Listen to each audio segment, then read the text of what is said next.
News 18 শুরুতেই নজর রাখতে হচ্ছে নরেন্দ্রপুরের দিকে। নরেন্দ্রপুরে আগুনে এবার গ্রেফতার করা হলো মোমো সংস্থার দুজনকে। নরেন্দ্রপুর থেকেই গ্রেফতার। আপনাদের আরো একবার জানাই, আগেই গ্রেফতার করা হয়েছে ডেকর্টার্সের মালিক, এবার গ্রেফতার মোমো সংস্থার দুই আধিকারিককে। কারা তারা, কিভাবে যুক্ত এই ঘটনার সঙ্গে, আরো ডিটেইল জানাবে অর্পণ রয়েছে আমার সঙ্গে। অর্পণ, দেখো, এই মোমো সংস্থার দুই ম্যানেজার এবং ডেপুটি ম্যানেজার দুজনকে গ্রেপ্তার করা হয়েছে। পুলিশ সূত্রে খবর যে আনন্দপুরের যে গোডাউন ছিল যেখান থেকে মোমো সরবরাহ হতো, তার দায়িত্বে ছিলেন মূলত এই দুজন। এই দুজনের কাছ থেকে পুলিশ মনে করছে যে ওই দিন ঘটার পর তাদের কাছে ফোন এসেছিল এবং তারা এই ঘটনার পর তারা নিজেরাই ওই এলাকা ছেড়ে চলে যান এবং তদন্তে যখন উঠে আসে মোমো সংস্থার একের পর এক গাফিলতি এবং দমকলের পক্ষ থেকে একটি রিপোর্ট জমা করা হয় এবং প্রাথমিক নরেন্দ্রপুর থানার পুলিশ তদন্ত করে একটি রিপোর্ট জমা দেন এবং সেখানে দেখা যায় যে প্রচুর পরিমাণের দাহ্য পদার্থ সেখানে ছিল, কিন্তু কোনো রকম অগ্নি নির্বাপন ব্যবস্থা সেখানে ছিল না ফায়ারের কোনো রকম অনুমতি। আর এর জন্যই তদন্ত শুরু করে পুলিশ। তারপর থেকেই এই দুই জনের খোঁজ চালাচ্ছিল পুলিশ।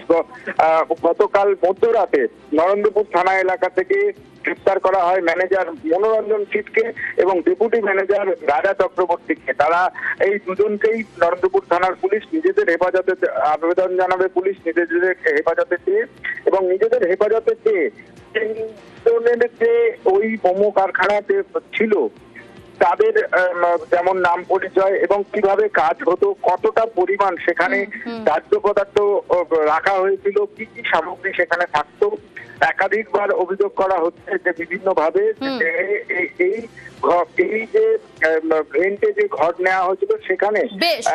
অর্থাৎ আগে গ্রেফতার করা হয়েছে ডেকর্টার্স সংস্থার মালিককে, আর এবার গ্রেফতার করা হলো মোমো সংস্থার দুই আধিকারিককে, একজন ম্যানেজার অপরজন ডেপুটি ম্যানেজার। নরেন্দ্রপুরের ঘটনায় গ্রেফতার মোমো সংস্থার দুই আধিকারিক। এদিকে নরেন্দ্রপুরের নাজিরাবাদে মৃত বেড়ে 25, গোডাউনে বিধ্বংসী আগুনের পর 4 দিন পার। ঘটনাস্থলে এখনো ছড়িয়ে ছিটিয়ে দেহাংশ। মৃতের সংখ্যা বেড়ে হলো 25, গতকাল 23 ছিল সংখ্যাটা। কোথায় শেষ হবে এই আশঙ্কা কিন্তু থেকেই যাচ্ছে। এ বিষয়ে বিস্তারিত জানাবে সান্নিক রয়েছে আমার সঙ্গে সরাসরি। সান্নিক, নাজিরাবাদে মৃতের সংখ্যা বেড়ে হলো 25।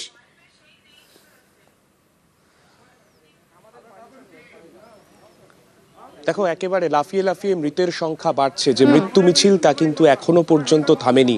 বুধবার রাত পর্যন্ত 21 জনের মৃত্যুর খবর ছিল। বৃহস্পতিবার কালকে প্রথমার্ধে 2 জন এবং কালকে রাতের দিকে আরও 2 জনের দেহ উদ্ধার হয়েছে। সব মিলিয়ে মোট 4টি দেহ গতকাল রাতের মধ্যে উদ্ধার হয়েছে, যাতে ইতিমধ্যেই মৃতের সংখ্যা 25 পৌঁছে গেছে। এখনো পর্যন্ত যারা নিখোঁজ রয়েছেন, মোট 27 জন নিখোঁজ থাকার খবর এখনো পর্যন্ত রয়েছে এবং সেই 27 জনের মধ্যে এখনো পর্যন্ত যেটা জানতে পারা যাচ্ছে যে এখানে কিন্তু এই নিখোঁজ যারা রয়েছেন তাদের খোঁজ এখনো চলবে, অর্থাৎ এখনো পর্যন্ত 2 জনের দেহ উদ্ধার হতে পারে। তাই কলকাতা মিউনিসিপ্যাল কর্পোরেশনের যে ডেমোলিশন টিম তারা আসলে আজকেও কিন্তু ফের একবার দেহের খোঁজ শুরু হবে। যে অংশগুলো এখনো পর্যন্ত কোলাপস হয়ে রয়েছে সেই জায়গা গ্যাস কাটার দিয়ে সেই মেটাল স্ক্র্যাপকে সরিয়ে সেই অংশে দেহের খোঁজ চালাবে, এমনটাই কিন্তু এখনো পর্যন্ত খবর। সঙ্গে থাকো সান্নিক। এদিকে ডিএনএ নাজিরাবাদে এখনো ছড়িয়ে ছিটিয়ে দেহাংশ। ডিএনএ ম্যাপিং এর জন্য নমুনা সংগ্রহ। ইতিমধ্যেই 16টি দেহ ডিএনএ পরীক্ষায় পাঠানো হয়েছে। গোটা প্রক্রিয়া কিভাবে শুরু হয়েছে, কিভাবে চলছে, বিষয়ে জানবো। সান্নিক রয়েছে আমার সঙ্গে সরাসরি। সান্নিক,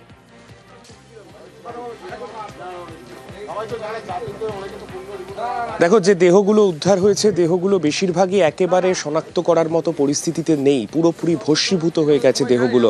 তার মধ্যে 16টি দেহের ইতিমধ্যেই ডিএনএ স্যাম্পল কালেক্ট করা হয়ে গিয়েছে। আরও 9টি দেহ যেগুলি ইতিমধ্যেই পরপর রোজ যেগুলো উদ্ধার হচ্ছে সেগুলোর ডিএনএ স্যাম্পল কিন্তু কালেকশনের কাজ শুরু হবে। উল্টো দিকে যারা পরিজনেরা রয়েছেন, যারা বিভিন্ন লিখিত অভিযোগ তারা দায়ের করছেন, তাদের যে ডিএনএ স্যাম্পল সেই ডিএনএ স্যাম্পলও কিন্তু ইতিমধ্যেই 27টি পরিবারের তরফে ডিএনএ স্যাম্পেল দেয়া হয়ে গিয়েছে, তেমনটাই কিন্তু খবর। এই ডিএনএ স্যাম্পেল ম্যাপিং এর পরেই কিন্তু জানা সম্ভব হবে কোন দেহ কার রয়েছে এর মধ্যে। অর্থাৎ এই গোটা বিষয়টা নিয়ে কিন্তু ইতিমধ্যেই প্রশাসনও যথেষ্ট উদ্বিগ্ন, কেননা যদি যে কটি দেহ উদ্ধার হয়েছে তার মধ্যে একটি মাত্র দেহ, তাও আস্ত উদ্ধার হয়েছে, তারও 90%-এর কাছাকাছি বার্ন। শুধুমাত্র তার পোশাক দেখে কিছুটা চেনা সম্ভব হয়েছে বলে যারা উদ্ধারকারীরা ছিলেন তারা জানিয়েছিলেন, কিন্তু তা সত্ত্বেও পরিজনেরা সেই দেহ শনাক্ত করতে পারেননি। তাই সেই দেহ কিন্তু ডিএনএ স্যাম্পলিং এর জন্য সেখান থেকেও তার ডিএনএ স্যাম্পলিং ম্যাচিং হবে। বেশ, এদিকে নরেন্দ্রপুরে নাজিরাবাদে আজও 163 ধারা। জমায়েত রুখতে নাজিরাবাদে 163 ধারা। ঘটনাস্থলে 2 স্তরে ব্যারিকেড পুলিশের। গতকালই গোডাউনের দরজা সিল করে নোটিশ দেয় পুলিশ।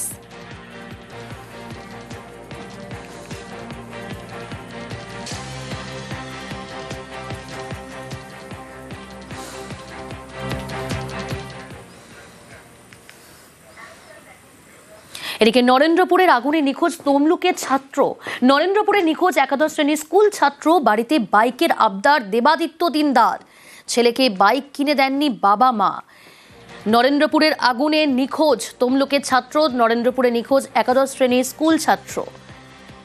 এ বিষয়ে আরো বিস্তারিত জানবো। সুজিত রয়েছে আমার সঙ্গে। সুজিত, এই ছাত্র তিনি কি করছিলেন? নরেন্দ্রপুরের যে ঘটনা সেখানে কিভাবে পৌঁছলেন, কি কারণে এসেছিলেন? দেখো প্রিয়াঙ্কা, তার বাড়ির লোকজন যেটা বলছেন, তার বাবা মা বাইক কেনার একটা নেশা ছিল তার। বাইক বন্ধুদের আছে, তার বাইক চাই, কিন্তু সংসারের যে আর্থিক অবস্থা বা দুর্ঘটনার কথা আশঙ্কা নিয়ে বাবা মা বাইক কিনে দিতে চাননি। কিন্তু দমে যাওয়ার পাত্র ছিল না সে, যেটা তারা বলছে।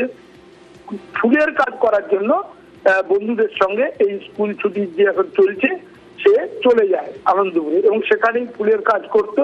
তার মধ্যে মাকে ফোন করেছিল 2 দিন আগে যে মা ফিরছি, কারণ পরীক্ষা আছে স্কুলে, আমাকে যেতে হবে। একাদশ শ্রেণীর ছাত্র, এবং তার ফিরে আসার কথা ফোনে সেই শেষ কথা। এখনো বাবা মা কান্নাকাটি করছেন, কারণ কোনো খোঁজ নেই, ফোন সুইচ অফ। সেই থেকে আজও আশায় রয়েছেন যদি কোনোভাবে ছেলে ফিরে আসেন, কিন্তু আশার পাশাপাশি একটা বলা যায় আতঙ্ক আশঙ্কাও থাকছে। এবং এই পরিস্থিতি তমলুকের এই ছাত্র, ক্লাস 11-এর ছাত্র প্রিয়াঙ্কা, বাড়ির লোকজন রীতিমতো কান্নাকাটি করছেন। বাবা মা উৎকণ্ঠায় রয়েছেন, খুব স্বাভাবিক। বেশ সুজিত, আমার ওর একটা বন্ধু ফোন করছে, বলে জানো জেঠু, দেবু যে সে কোথায় রামানন্দের কাছে গেছে দেখা করতে, সে তার গোডাউনে কি আগুন লেগেছে। আমি বলি কোথায় কি রামানন্দ, তুমি খোঁজলো, রামানন্দ মরেইছে। আমি যা বলছে মরেইছে, আমি সঙ্গে সঙ্গে ছুটে আসছি ও রামানন্দের বাবার কাছে। রামানন্দের বাবা বলে, হ্যাঁ রে মোর বেটা মরেইছে, তোর বেটা কি ওখানে ছিল? আমি বলি হ্যাঁ, তোমার বেটার কাছে কি দেখা করতে গিয়ে হলো তো? বলে হ্যাঁ, ওখানে দেখা করতে আসছিল, তাহলে সেও মারা গেছে। তাহলে আমার একটাই ছেলে, হ্যাঁ 11-এ পড়তো, আর্টসে পড়তো। আমাকে রাত্রে বলছে, মা আমি কাজে যাবো। করছি কেন কাজ করতে যাবি? আমার কিসের অভাব, তুই কেন যাবি? আমি যাই, 2-3 দিন লোক ডাকতেছে, আমি যাব, চলে আসবো। সকালবেলা উঠে বাবা বকবে বলে বাবাকে বলে উনি কি ছুটা দৌড়া ঘুরা গিয়ে চলে গেছে। করছি কার সঙ্গে যাচ্ছু, কি ব্যাপার? আমরা বকাবকি তাদেরকে করবো বলা বলতো নি। সেই গোডাউনে শুয়ে পড়ছে, আর কথা বলেনি। বন্ধুদের সঙ্গে নাকি রাত্রি 1:30টার সময় কথা বলছে।